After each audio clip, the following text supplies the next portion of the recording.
I wouldn't say the word that you used, maybe. It will come up. I would say yes, it will come up. It has to come up because of the political situation. But I think it is a very good move and a requirement for the city because we are being really clogged with all the traffic, the pollution, all that can be saved only because, and the accidents, there's so many things, civic sense, everything can be put in place if the metro would come up, including civic sense, because we don't know how to drive, we don't know how to use our, wait for a turn, honking, sound pollution, air pollution, everything would be in place.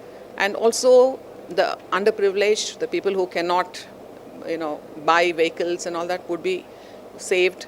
There are many ways that metro is going to save them.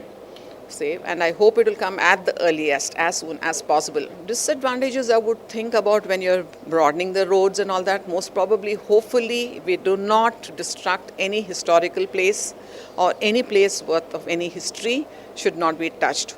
Maybe, hopefully, you should do that.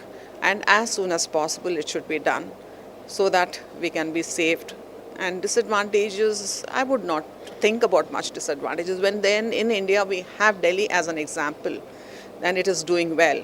And whereas when you go to Europe, you go to London, which is hundreds of year old tube, which is doing so well, so systematic. Why can't we have it in India? Why can't we make it successful in India is what I would say.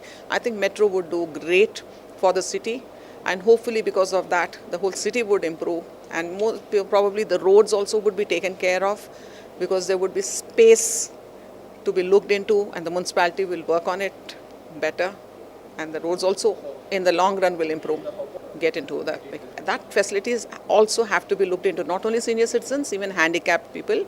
The metros, not only metros, any infrastructure in the country should be looked for in the perspective of interest of the I would say old senior citizens as well as disabled people. That also has to be looked. That's a very good idea.